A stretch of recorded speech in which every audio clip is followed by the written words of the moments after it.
জনালো সকলোকে কি খবৰ সকলোৰে।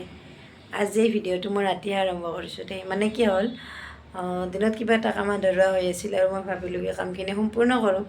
আৰু সম্পূৰ্ণ কৰিবলৈ আহোঁতে মানে কি মোৰ বহুত পুৰণা কথা কিছুমান মনত পৰি আছে আৰু সেই কথাবিলাক ভাবিলে আপোনালোকৰ সৈতে মানে শ্বেয়াৰ কৰোঁ।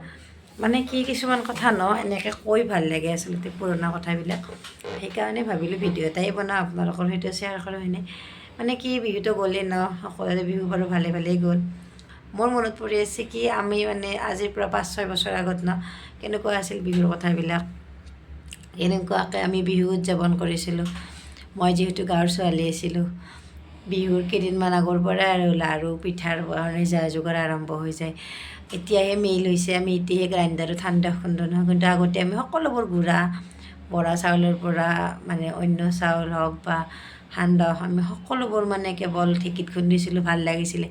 কাষৰ খুৰীমা বা আমাৰ সৰু মাহঁতক কৈছিলোঁ যে তোমাক মই সহায় কৰি দিম, তুমিও মোক সহায় কৰি দিবা। এনেকৈ মানে খুন্দিবলৈ গৈছিলোঁ।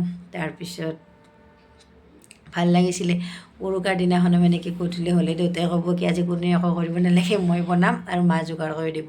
তেওঁলোক দুই মানে সকলোখিনি বনায় আৰু মানে দেউতাক আমি যোগাৰো কৰি দিব নালাগে, কেৱল তেওঁ বনাব, মায়ে যোগাৰ কৰি দিব। আইতা আছিল কেনেকুৱা, তেওঁ মানে আবেলিৰ পৰা কি কি আঞ্জা বনাব চব্জিখিনি মানে আইতাই কাটি থাকিব আৰু ভাল লাগে আচলতে বয়োজ্যেষ্ঠসকলে এনেকৈ কৰিলে। আমি সেইদিনাখনেই তেওঁলোকে বনায়, আমি অকণমান হয়তো ঘৰত কিবা অকণমান খালোঁ। আমাৰ ওচৰতে সৰু তাহঁতৰ ঘৰ আছে, সৰু তাহঁতৰ ঘৰলৈ গ'লোঁ। মানে কি এইটো আমাৰ নিয়মেই আছিলে মোৰ বিয়া হোৱাৰ আগলৈকে, যে মানে উৰুকাৰ দিনাখন মানে কি আমি গধূলি সময়ত দাদা মই এনেকৈ সৰু তাহঁতৰ ঘৰত যামেই আৰু তাত যাই মানে কি তাতে তেওঁলোকে থৈ দি ৰখি থাকে আচলতে গধূলি। এনেকৈ আমি তাত কিবা কিবি অকণমান খাই আৰু ঘৰলৈ আহোঁ। তাৰপিছত এনেকৈ ঘৰত আহি আৰু অকণমান ভাত পানী খাই কিনে আৰু কি ৰাতিপুৱা মানে কি হয় যে মানে গাঁৱতো এটা নিয়ম আছে যে বয়োজ্যেষ্ঠসকলক সেৱা কৰিবলৈ আহে মানুহবিলাকে প্ৰায়। আৰু আমাৰ ঘৰত আইতা মানে কি আইতাক সেৱা কৰিবলৈ বা দেউতাক সেৱা কৰিবলৈ বহুত মানুহ আহে। আৰু সেইকাৰণে মানে মই কি কৰোঁ, ৰাতিতে মানে মোচা কাচা এইবিলাক চোতাল মুচিব লাগে, যিহেতু আৰু মাহঁতে ধৰকচোন নোৱাৰে এইবিলাক কৰিব। আৰু সেইকাৰণে মানে চোতাল মোচা কামটো ময়ে কৰোঁ বা ঘৰ চৰখিনি মুচি থৈ দিওঁ।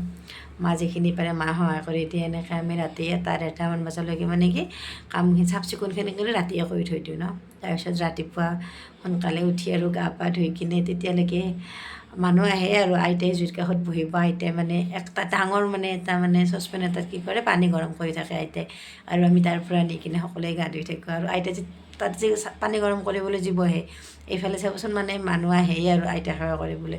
বহুতে কি কৰে, আমি গাঁওবিলাকত সাধাৰণতে এতিয়াহে মই দেখা পাইছোঁ মানে কি 8টাতো মেজি জ্বলাই 10টাতো মেজি জ্বলাই, কিন্তু আমাৰ তাত মানে কি জানেনে, ৰাতিপুৱা পোহৰ পোহৰ হোৱাৰ লগে লগে মানে কি মানুহবিলাকে কি কৰিব, সোনকালে গা পা ধুই আহি কিনে মানে মেজিটো জ্বলা আৰম্ভ কৰে। আৰু সেইকাৰণে মানে কি মেজি জ্বলাই আহি কিনে গাঁৱৰ বয়োজ্যেষ্ঠসকলক সেৱা কৰে আৰু আমাৰ ঘৰতো এনেকৈ বহুত মানুহ আহিছিলে। মই আচলতে দাদাহঁতে মানে সোনকালে ৰাতিপুৱা উঠিয়ে কি কৰে, তামোল নাৰিকলত জাক দিয়ে সিহঁতে মানে গা পা ধুই যায় আৰু মেজি জ্বলাবলৈ। আৰু আমি যিহেতু মানে ইমান সোনকালে নাযাওঁ, আমি অকণমান দেৰিকৈ গা পা ধুই কিনে মেজি জ্বলাবলৈ যাওঁ, মানে মেজি ৰুম ল'বলৈ যাওঁ। তাৰপিছত ভণ্টিৰ সৈতে মন্দিৰ আমাৰ যিটো চুবুৰী মন্দিৰ আছে তাত যাওঁ। তাৰপিছত আমাৰ তাত আৰু এটা মন্দিৰ আছে, সেইটো মন্দিৰতো যাওঁ। তাৰপিছত আমাৰ মানে যিখিনি সম্বন্ধীয় খুৰী বৰমাহঁত আছে তেওঁলোকৰ ঘৰলৈ যাওঁ। আৰু প্ৰায়ভাগ মানে কি হয় জানেনে, তেওঁলোক আমাৰ ঘৰলৈ আহেই।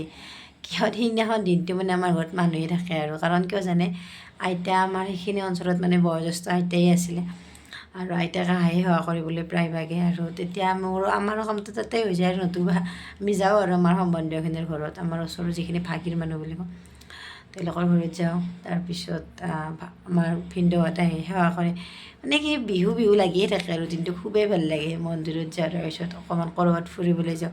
আৰু মোৰ কি জানে, অন্য ছোৱালীও থাকে দিয়কচোন বান্ধৱী, কিন্তু মোৰ কাৰণে মানে মোৰ ভণ্টিয়ে বান্ধৱী। আৰু সৰু তাহঁতৰ ভণ্টি এজনী আছে, তাই মোৰ কাৰণে মানে বান্ধৱী। আৰু তাইও বেলেগ ছোৱালী থাকিলেও মানে তাই মোৰ লগতে আৰু আমি এনেকৈ ফুৰিবলৈ যাওঁ।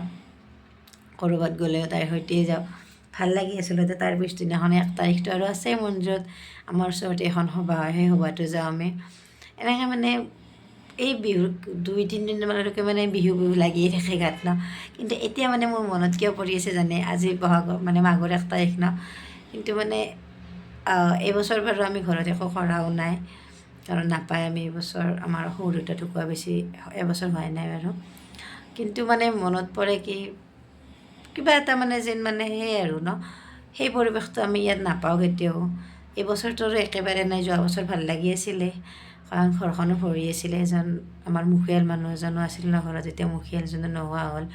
আমি কোনো মেজিৰ ল'বলৈও যাব পৰা নাই এইবছৰ। আমাৰ ইয়াতো আমাৰ একেবাৰে সন্মুখৰ ফিল্ডখনতে হয়, মেজি জ্বলোৱা হয় বাৰু, কিন্তু এইবছৰ আমি যাব পৰা নাই, বেলকনিৰ পৰা চালোঁ, সেইকাৰণেও মনটো বেয়া লাগি আছে।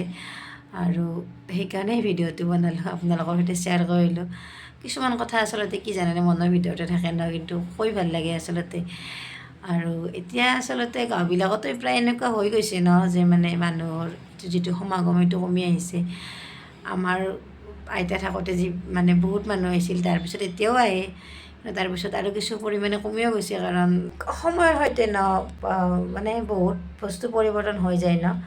গাঁওবিলাকতো বহুত পৰিৱৰ্তন হৈছে, তথাপিতো কিছু কিছু ক্ষেত্ৰত আছে। আৰু আমি বিহুৰ মাদকতা সদায় আমি গাঁওবিলাকতে বেছিকৈ পোৱা যায়, হয়নে বাৰু।